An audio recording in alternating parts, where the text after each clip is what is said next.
Avtosalonlar xalqimizni aldayaptimi? Videoni oxirigacha ko'rsanglar, avtosalonlarimiz tomonidan ishlatilayotgan marketing hiylalari bo'yicha batafsil ma'lumot berib o'taman. Bu videoni qilishimdan asosiy ko'zlangan maqsad xalqimizni marketing hiylalariga uchmaslikni va qolaversa sarson bo'lmasligini oldini olish. Boshqa hech qanaqa maqsad yo'q. Bu video davomida qaysidir brendga teginilmaydi, umumiy ma'lumot berib o'tiladi, faqatgina sizlarni ogohlikka chaqirish. Videoni oxirigacha ko'ring, xudo xohlasa sizlar uchun foydali bo'ladi. Like bosib, sahifamga obuna bo'lib, hamma tanishlaringizga jo'natish yodingizdan chiqmasin, chunki xudo xohlasa yuqorida aytganimdek foydali bo'ladi. Shaxsan o'zim avtosalon sohasida 5 yillik tajribaga egaman va mana shu paytlarda kuzatayotgan narsam bu marketing hiylalarining ko'payganligi. Afsuski, sodda xalqimiz ushbu marketing hiylalariga uchib, juda ham ko'p sarsongarchilikka uchramoqda. Bulardan bir nechtasini bosqichma-bosqich sanab o'taman. Hozirgi paytda respublikamizda juda ham ko'plab rasmiy dilerlik markazlari faoliyati yo'lga qo'yilgan. Asosan ko'pchilikka ma'lum, bu Xitoy brendlari, dunyoga mashhur brendlar ham bor. Demak, birinchi marketing hiylasiga to'xtalamiz. Avtomobilning modifikatsiyasi bo'yicha ishlatiladigan hiyla. Bunda masalan, deylik, bitta modelni, qaysidir avtomobilni 5 xil komplektatsiyasi, ya'ni 5 ta pozitsiyasi bor. Narxi masalan, birinchi pozitsiyaniki 100 million, ikkinchisiniki 200 million, uchinchisiniki 300 million, to'rtinchisiniki 400, beshinchisiniki 500 million. Videoda sizga 5-pozitsiya, ya'ni 500 millionlik avtomobil olib chiqib ko'rsatilib, narxi haqida ma'lumot berishga kelganda, uning narxi 100 million so'mdan boshlanadi deyiladi. Afsuski, mana shu nuqtada sodda xalqimizning ko'p qismi 500 millionlik mashinani 100 million deb tasavvur qilib avtosalonga uchib boradi. Mana shu birinchi marketing hiylasi sanaladi. Tabiiyki, 5 va 1-pozitsiya o'rtasida juda katta funksional tomonlama, komfort tomonlama, texnik tomonlama ham farq bo'lishi mumkin. Shu narsani inobatga oling. Agarda siz avtomobilning narxidan boshlab degan jumlani ko'radigan bo'lsangiz, demak, bu yerda komplektatsiya bo'yicha 1-pozitsiyani narxi aytilyapti. Bu birinchi marketing hiylasi edi. Ikkinchi marketing hiylasi bu to'lov usullari. Xalqimiz eng ko'p jabr chekayotgan narsa shunda bo'lyapti. Hozirgi paytda avtomobillarni O'zbekistonda naqd pul ko'chirish, foizsiz muddatli to'lov hamda lizing dasturi asosida xarid qilish imkoniyati mavjud. Naqd pul bo'ladigan bo'lsa, pul ko'chirish bo'ladigan bo'lsa, har ikkalasi ham bitta narsa. Ba'zi bir avtosalonlar avtomobilni naqd pul uchun maxsus chegirma e'lon qilgan, avtokreditga ushbu chegirma amal qiladi, lekin foizsiz muddatli to'lovga kelganda chegirma amal qilmaydigan holatlar ham mavjud. Avtokredit, bilasiz, boshlang'ich to'lov, oylik to'lov, umuman olganda eng ko'p yolg'on ishlatiladigan, eng ko'p marketing hiylasi ishlatiladigan soha sanaladi. Chunki naqd pulda hech qanaqa firib ishlatib bo'lmaydi. Aniq mashinani narxi bor. Avtokreditda qanaqa yolg'on ishlatiladi, tushuntirib o'taman. Masalan, mashinaning narxi 400 million so'm. Boshlang'ich 15% to'lov bilan ushbu mashinani avtokredit asosida 5 yilga olishingiz mumkin. Menejerlar yoki bo'lmasa marketologlar qanday hiyla qiladi? Boshlang'ich to'lov 15% bo'ladigan bo'lsa, yillik foiz stavkasi kattaroq bo'ladi. Bu aniq narsa. Masalan, deyapman, boshlang'ich to'lov ko'proq bo'ladigan bo'lsa, yillik foiz stavkasi kamroq bo'ladi. Shu jarayonda eng minimum boshlang'ich to'lov hamda eng minimum oylik to'lov bilan mijozlarni chalg'itishadi. Bu uchun 400 millionlik mashinaga 250 million boshlang'ich to'lov qo'yganda qancha chiqadi oyiga? Masalan, 3 million so'mdan chiqadi deylik shartli ravishda. Oylik to'lovi 3 million so'mdan boshlab, boshlang'ich to'lov 60 million so'mdan boshlab, mana shu 400 millionlik mashinamizda xarid qilishingiz mumkin deyshadi. 60 million puli bor. 5 million masalan oylikka yashayotgan odam yugurib avtosalonga boradi. Boshlang'ich to'lov 60 million qo'ysa, oylik to'lov 7-8 milliondan, 250 million qo'yadigan bo'lsa, oylik to'lov 3 milliondan chiqishini eshitib, avtosalondan qaytib keladi. To'g'ri, avtosalon yonida, uyini yonida joylashgan bo'lsa ham mayli edi. Lekin xalqimiz shu darajada mana shu marketing hiylalariga aldanish ortidan qo'shni viloyatlarga 100, 200, 300, 400, 500 kilometrlab, 1000 kilometrlab masofa bosib o'tib borib kelyapti. U yo'l-kira xarajat qiladi, ovqatlanishi bor. Kamida 2 kishi bilan boradi. Mana shu sarf xarajatlar o'zi ham bir haftalik ro'zg'orligiga yetadigan pul. Shuni inobatga olishingizni istardim. Agarda sizga qimmat mashina ko'rsatilib, Boshlang'ich va oylik to'lovlar kamaytirilgan holatda ko'rsatilyaptimi? Demak, ishonavering, bu yerda shunchaki oylik to'lovlar manipulyatsiya qilinyapti. Ya'ni sizni avtosalonga chorlash yoki bo'lmasa qo'ng'iroq qilishingiz uchun pasaytirib ko'rsatilyapti. Uchinchi marketing hiylasi bu foizsiz muddatli to'lov.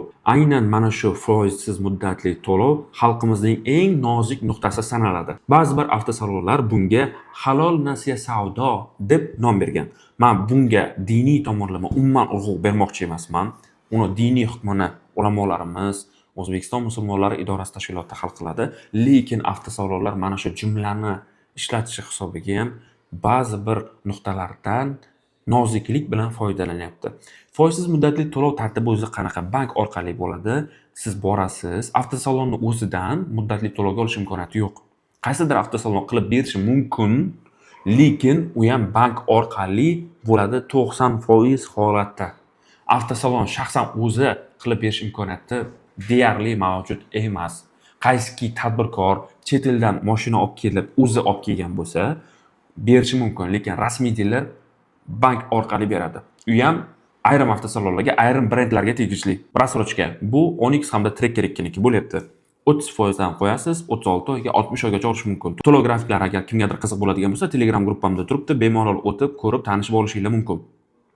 Foizsiz muddatli to'lovda mashina narxini o'zi bo'lib to'lanadi, faqat chegirmasiz narxi. Yuqorida aytib o'tdim, avtokredit bo'ladigan bo'lsa, naqd bo'ladigan bo'lsa, ayrim avtosalonlarda chegirma bor. Agarda foizsiz muddatli to'lov bo'ladigan bo'lsa, chegirma yo'q.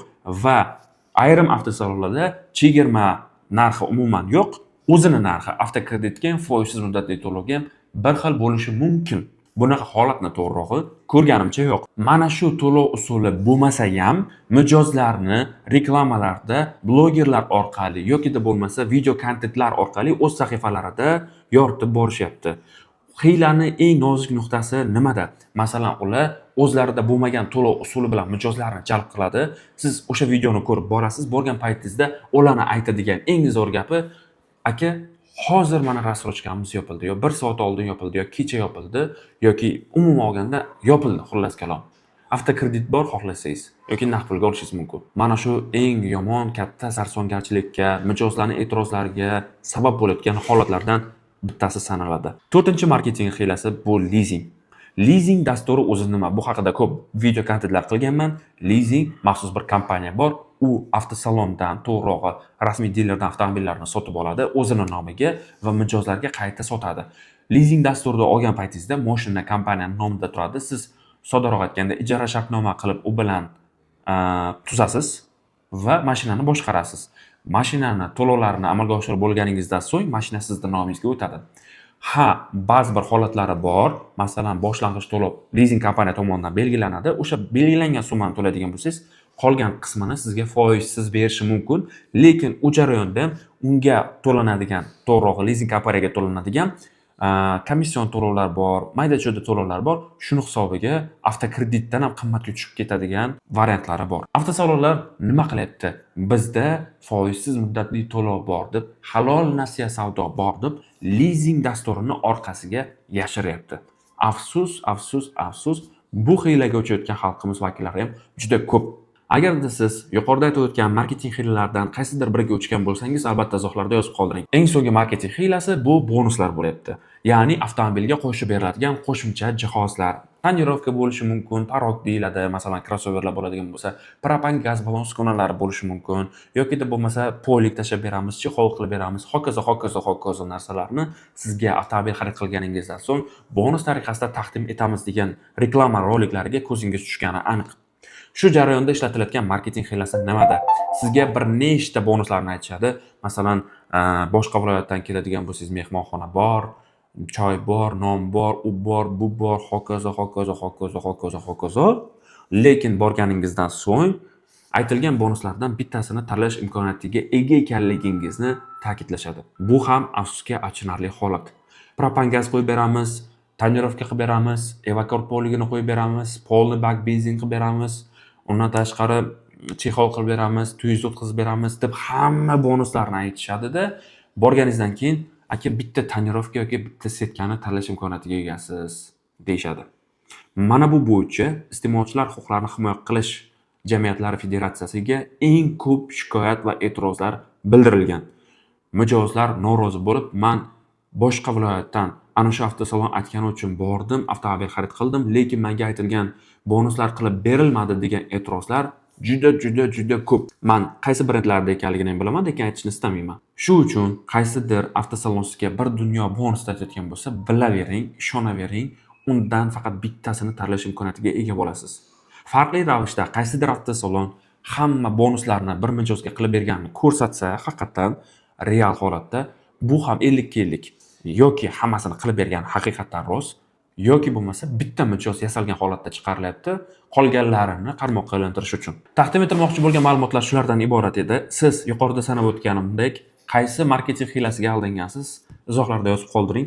Aytgancha, agarda siz o'zingizda qiziqtirgan savollaringizga javob olmoqchi bo'lsangiz, avtomobil sohasida albatta bemalol meni Telegram guruhimga o'tib so'rashingiz mumkin. Keyingi videolarda ko'rishguncha hammaga salomatlik tilayman. Sog' bo'linglar, charchamanglar.